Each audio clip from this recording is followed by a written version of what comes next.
David McBride. First of all, Eddie, thanks for joining us. Is there any chance of getting justice already? I think that's a thing of the past because the injustice is already happened. Well, we are going to do everything that we can, and I believe that we will ultimately succeed. Nothing puts fire in my belly more in my career than the case of David McBride, and it's an honour to represent him in his appeal. It has been a textbook case of a travesty of justice in every which way you turn. And of course, you know, he's in a very difficult position at the moment, serving very hard time for really trying to expose the leadership of the ADF and the corruption. Tell me this, because he needs all the support he can get. Are visitors allowed? First, where is he? And are visitors allowed to visit David, or is he still being not groomed, still being what's the word? Is he still being made part of the system? Is he still being indoctrinated into the system? Or can we now contact David and start passing out? I mean, because I'd love to be able to get a message to him and say, look, mate, we're behind you. And what's happened has been a disgusting and terrible thing that's not only happened to you, but happened to justice throughout Australia. Well, I actually already talked to him on Saturday. I had a conference with him and told him I'd be doing this interview, and he said to say hello and his best. And he loves TNT, and I've done a few interviews on his behalf on TNT. You are the only radio station that has actively, continually, not just in Assange, but in McBride's case as well, try to get the message out there. So the best thing that people can do, of course, is to donate to his fundraiser and to write to him in custody. In terms of visits and where he is at the moment, I mean, it's been nearly 69 days, okay? So they do this intake assessment at the beginning where they classify you as to what kind of prisoner you are, like which part of the facility is the most appropriate facility for you. So he was classified. He's obviously a minimum prisoner. He's not a violent prisoner. He was placed into a cottage. He didn't really want to go there, but he felt a bit of pressure to go there. So he went to the cottage, and very recently he was stood over in the middle of the night and issued a death threat. And so they had to pull him out of that cottage, and then they placed him in a maximum security cell block, and he received another death threat there. So they pulled him out of there, and he's done about seven or 8 days now in segregation, which is isolation, which is where you get 1 hour out of your cell a day. You have no privileges. His family, his former wife Sarah, was completely concerned because he wasn't responding to emails. He had a minimal email contact with his family where he was previously. They just cut that. He has his visits, who knows? His visit days and dates are changing all the time. It was previously 1 hour on one Thursday, once per week, and that was it. And that's the only opportunity anyone could visit him. Now, we're not even sure what day or even if he can receive visits.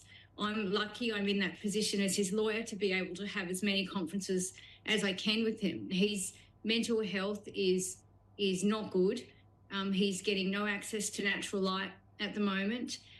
He's in a high security wing now. He's been moved out of isolation into a high security wing with a mix of prisoners, pedophiles, murderers, rapists, all of those kinds of people.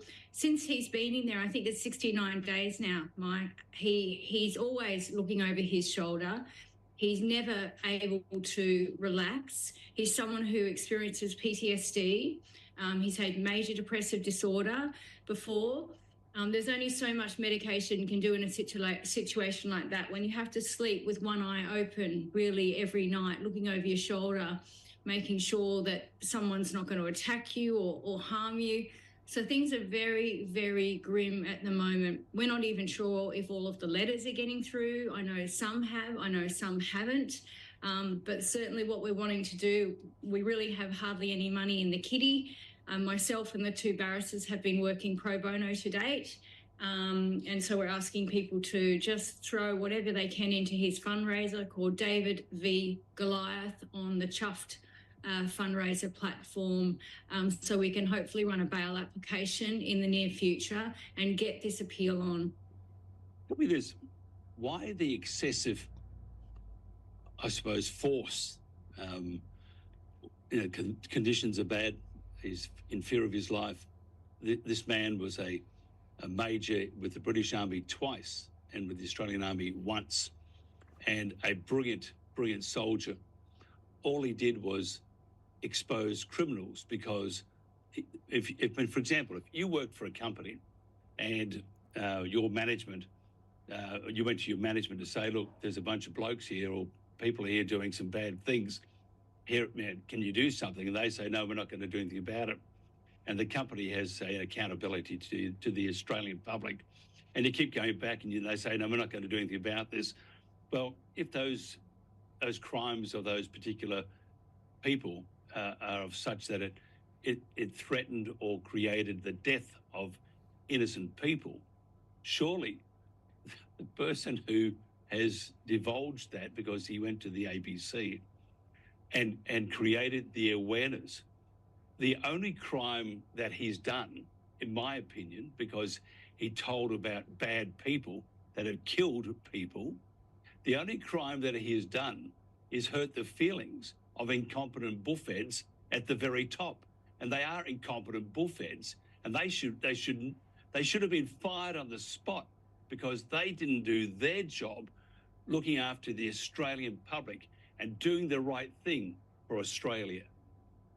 That's exactly right. And you are expressing the rage that I feel inside every single day at the hypocrisy of this dystopian government we call a democracy, which is absolutely anything but a democracy. When we saw what happened in David McBride's trial with the removal of evidence from the court that the judge could not even look at himself, that is not a democracy. That is an autocracy. When the government spooks can come in and steal the evidence from the court, there is nowhere safe for the Australian public to turn to get justice.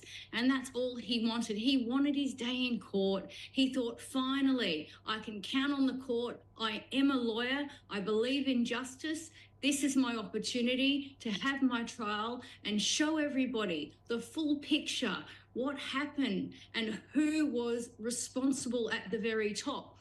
And wouldn't you just believe it? It's been an 11-year journey. And on the day of his sentence in Australia was the budget day. It's like Trash Day Tuesday, we called it. They decided that was the date that he would get sentenced. And not only was the budget on that day that took up all of the media's attention, but that was the day that the Attorney General and the government decided to hand down the independent inquiry report on the Brereton inquiry, which investigated the rumours as to whether there were any war crimes happening in Afghanistan. And in that report, the Brereton inquiry report, we heard of 39 unlawful killings and a separate organisation, the Office of Special Investigators, set up to investigate. This is a few years ago, we're 4.5 years ago down the track since that operation began. One person has been arrested and charged with murder. And so there was an inquiry set up as part of the Brereton inquiry as a further check and accountability to see if the Brereton inquiry missed anything, and it was absolutely scathing. They delivered that report, the government sat on it, they knew that it validated David McBride, and everyone should get a copy of that report and start tweeting, social mediaing it, because in it says, why weren't the leadership held accountable in the Brereton inquiry? Look, just quickly before we go, if somebody wanted to donate, how do they do that once again, Eddie? Go to chuffed.org and Google David v. Goliath, David McBride. It'll come up. David's fundraiser and his whole story and videos are on there. Thank you very much. Very sad, very angry about it. It's not fair. It's not what Australians should do. It's not what we should be about. Fortunately, we are. We're run by a bunch of bastards. Only us can change it. Eddie, thank you very much. Our best to David McBride, a magnificent guy. This is TNT. Coming up next, Melinda Richards.